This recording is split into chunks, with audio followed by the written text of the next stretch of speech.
Well, welcome back. I'm back. 2 days in a row, staying consistent and sticking to it. But for today, I had a thought that came into my mind, which was like, why don't we look at failing different? I like, I feel like for a lot of us, the we are more scared of the idea of failing at something than actually failing at it.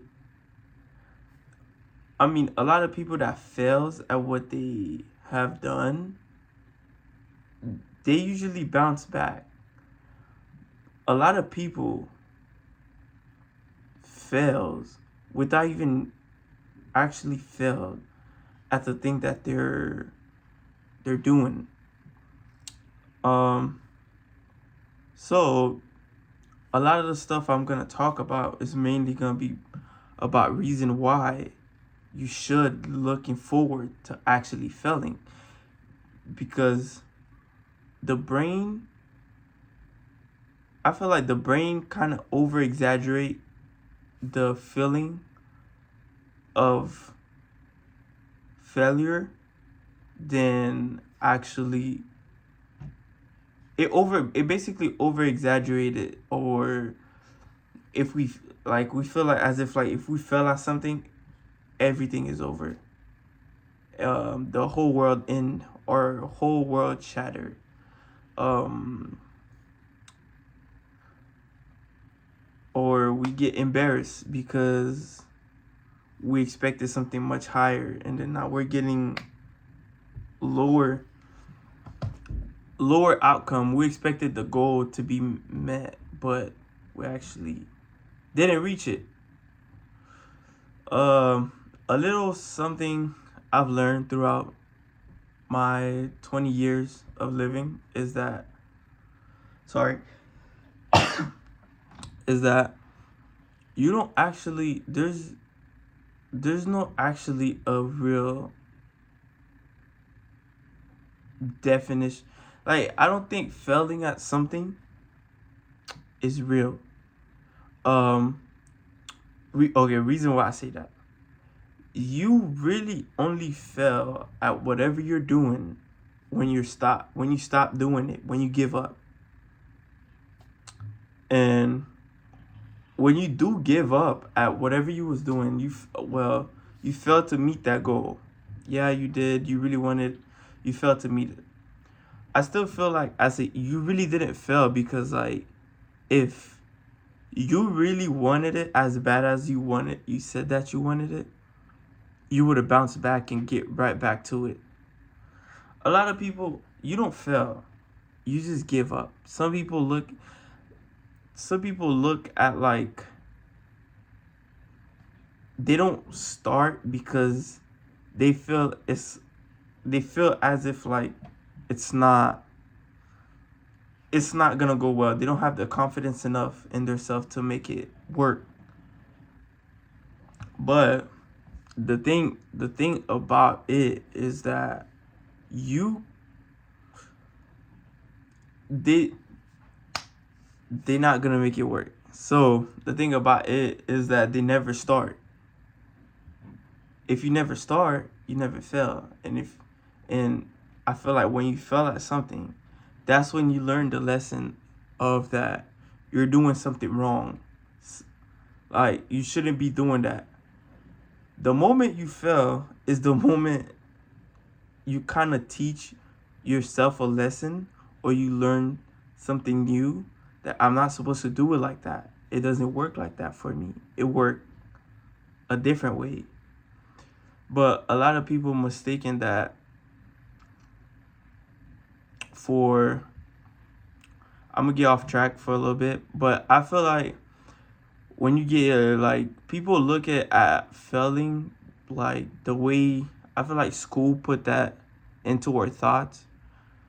The way school operates and teaches us how to fail, which is not like that in the real world. People are programmed like that.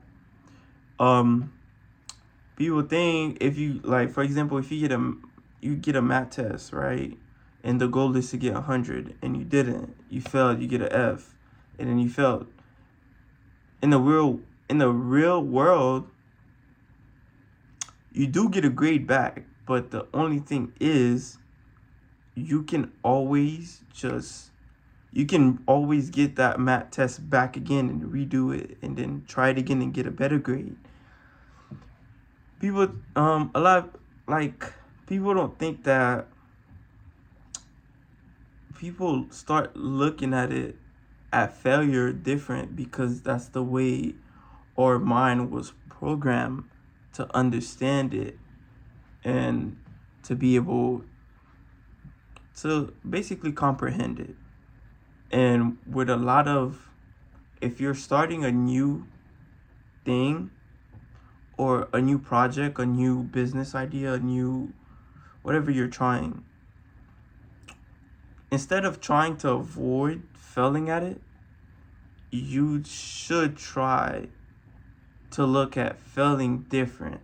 You should be trying to learn something new. You can see me talk about a lot of fitness stuff, like gym related stuff, is because I'm really into working out. If you started working out and you're failing at everything centered around that, the goal is not to just give up because you think you're bad at it and you're failing at it. The goal is to learn lessons in what you're doing wrong and what you need to improve on. That's what overcomes the feeling of like I'm failing at it and I'm getting bad at it.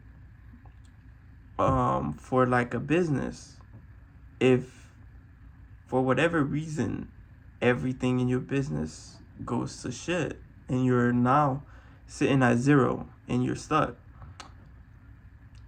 you, instead of giving up and be like starting a business was the worst idea I ever had, it might just not have been the right space for you. Or you should have a record of what you have done and what you did, what you need to improve on, like little thing. It could be so little as far as like timing, the speed you took to taking stuff, the quality of whatever you providing. It should have been something like that. But a lot of people look at it as if like if you fail, it's over. Like which is it's not really like that. Um so the biggest lesson in life comes through failing at something. It don't matter what it is. I mean, you really your brain really learn through doing something that's really hard. And it's okay to do I mean, it's okay to do something that's really hard and then you win instantly. But the thing is, if you win instantly, you didn't really learn anything new, because even if you thought it was hard, but it was it was something that you can comprehend. I feel like as human being, when we can't comprehend something, we learn to make like our brain learn to make understanding of whatever obstacle in front of us. For example, if I was playing a really hard video game and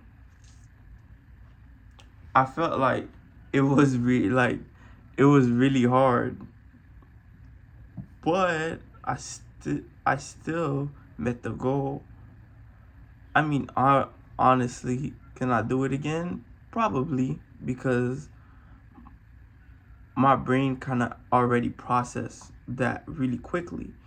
It was still hard. The obstacle was still hard, but I still got the goal done.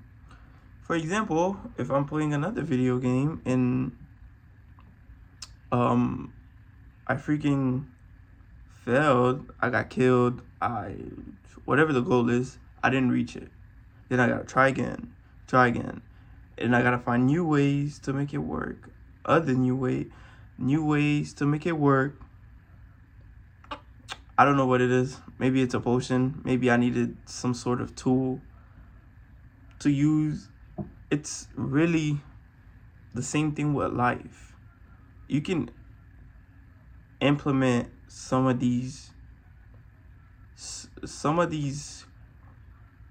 tips into your own lives. Everything is a lesson. You can put that into your life, and if you implement these little changes around that, you will start looking at failure different.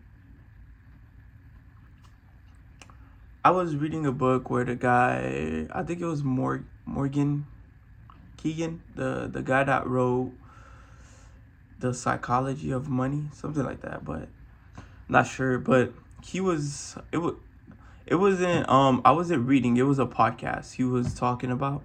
But he was talking about how his dad, an immigrant, came to this country, and he would go look for new clients. But counting his instead of counting his success and solely rely on his success, he's starting to look to get rejected. Like, he's starting to look to fail at it. It was mostly like, how much rejection can I get today? So he will have a goal of rejection. But his main goal was just to get as much people as he can. But he started looking at the failure instead of the rejection, because he tricked his brain to thinking failure is the goal. Because if you fail, whatever you're looking for at the end of the day, if you was looking to get 20 people, right, and then say you walk down the block, you talk to 40 people, and you get 20. You get half. If you was looking for those wins, then you would be like, I break even. But since you're looking for failure, 20, basically, it's a little bit different. You start looking at it different. I still got 20 people, and I still failed to get 20 other people to get with me, if that makes sense, because my brain be racing. But anything you do that's new, you should be looking to fail. You're not supposed to get it right. If you get it right on the first try, then you didn't learn anything. You didn't learn anything. Your brain didn't grow. Your subconscious somewhere already knew the knowledge it took to get wherever you wanted to go. But the thing, like, we are just creatures that we don't like to be wrong. I don't like to be wrong, but I don't like to be wrong. But sometimes you gotta admit when you're wrong. But we don't like to be wrong, so that's why we save ourselves the embarrassment and the trouble of looking wrong. We don't like to look like we're wrong. And it's okay to just be a student and learning, because you're not learning anything if you knew it all. And sometimes it could be like, in order to learn something new, your life gotta go completely to shit. Same thing for school. In order for you to learn a new math problem, sometimes you gotta go back to the basics. You gotta go back as far as like counting 1, 2, 3s and test how well you really knew whatever you're studying. Same thing can implement into everything you're doing in life. And we just need to learn to appreciate the process and the lessons that we're being taught and learn through whatever journey we have ahead of us. But this was just on my mind. I am just being real raw, speaking from whatever coming up in my head and the knowledge I'm able to share with anyone out there. If this is life changing to anyone, you could leave a like or a comment would be better. Then I would be able to read it. Or when people go back to these video in the future and they see that I was been doing this. Yeah, so you can either follow me. You can, I mean, I would like it. You don't have to. The button is there, but it would be well appreciated if you just follow me. Then it would mean the world, and I would be able to make more of this. Yeah.